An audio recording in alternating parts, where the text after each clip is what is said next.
But I'm going to...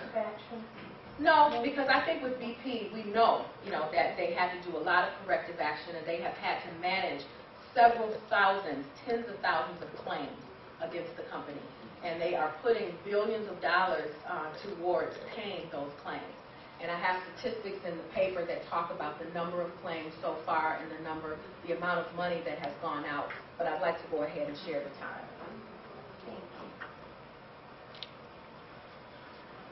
Hello everyone, my name is Vanita, and as you see, she's already told us about how BP tried to use image repair. The other case that we analyzed for this paper is Satyam Computers. It's a company, it's the fourth largest IT company based out of India. They do a lot of, they have customers in 66 countries. In fact, it's such a global company in the sense they do a lot of back office work, that jobs from companies like General Motors, GE, Nissan, State Farm. These are a few of their clients, international clients. And what the CEO and co-founder was Ramalinga Raju, and he studied here, and he had this dream of being an entrepreneur, of going back and starting a company similar to the companies that he saw here. But what happens is this corporate greed, and on January 8, 2009, he issued this letter to the board of directors that he had committed corporate fraud to the extent of $1 billion. And this fraud was on for about 7 years. And he did not inform even his board of directors, that is what he claims in his letter, that he did not inform everyone of this crisis that was happening within the company. And this is actually termed as India's Enron. We are all familiar with the Enron crisis and what it did to the reputation of this country, as well as the company that was wiped out within no time. The crisis emerged.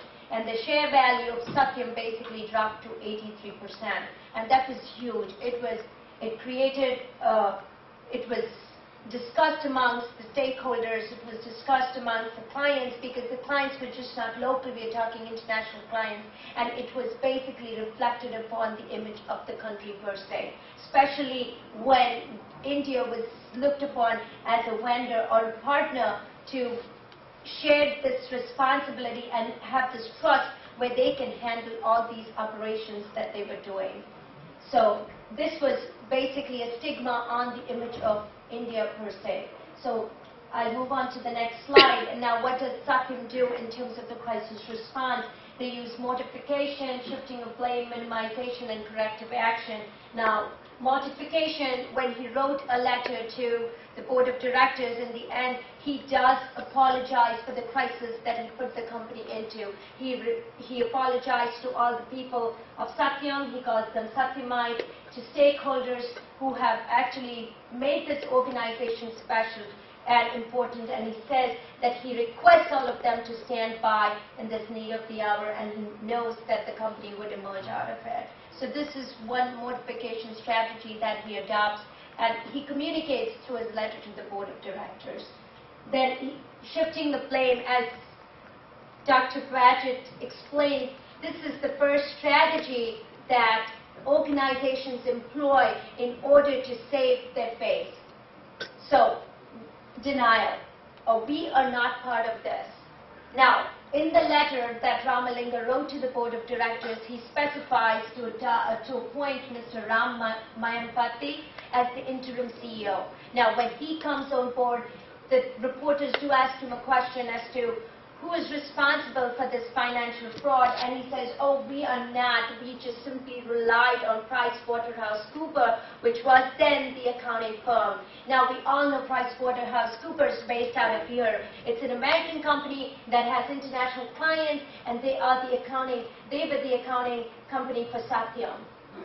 But so they blamed it on the accounting company, and so did the CBI, which was the Central Bureau of Investigation, that there were accounting irregularities, that something of this gamut, where invoices were forged, where checks were forged, everything was just not looked into as the way it should have been. So that was one form of denial that they used.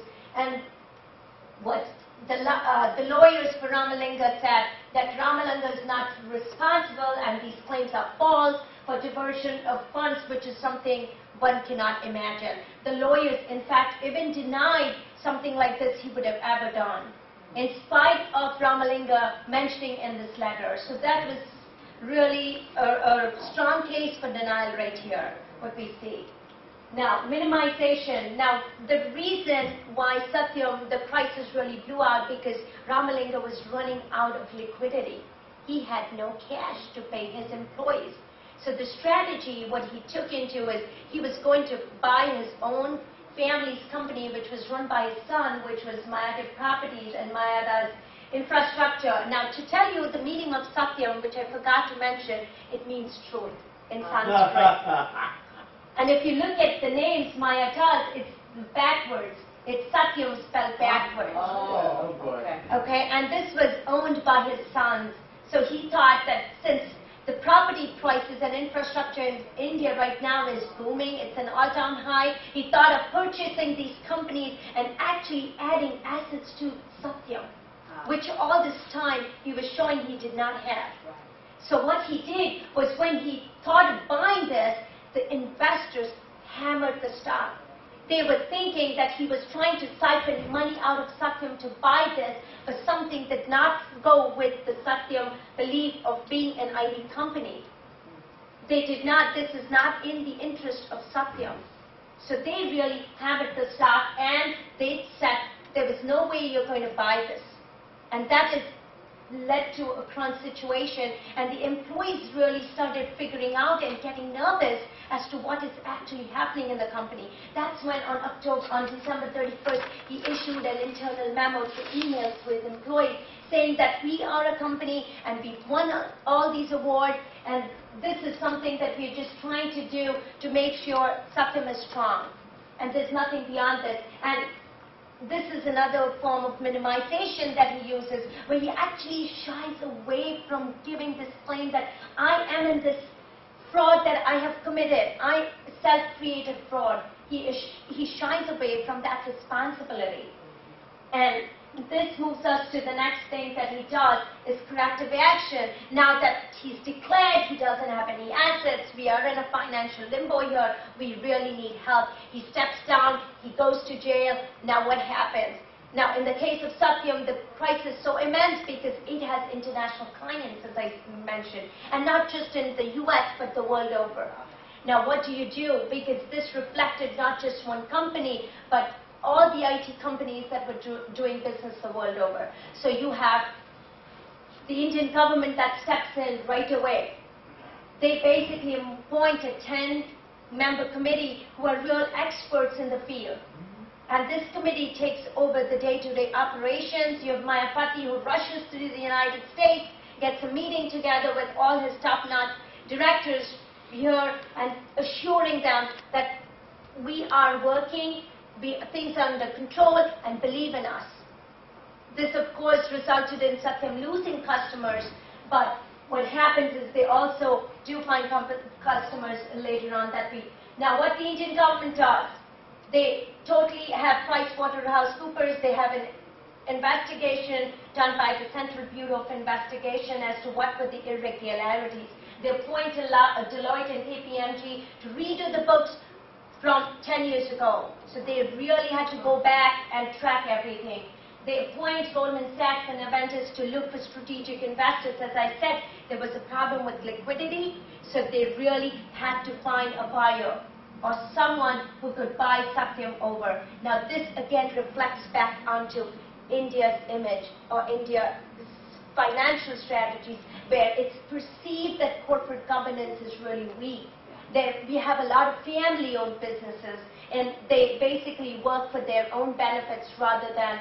So this made India come up with stringent laws, and they introduced the Companies Bill in 2009 for improving corporate governance and assuring customers worldwide that we are in charge and we are taking account of all the situation and making sure this lapse never occurs again. Now, what we see through this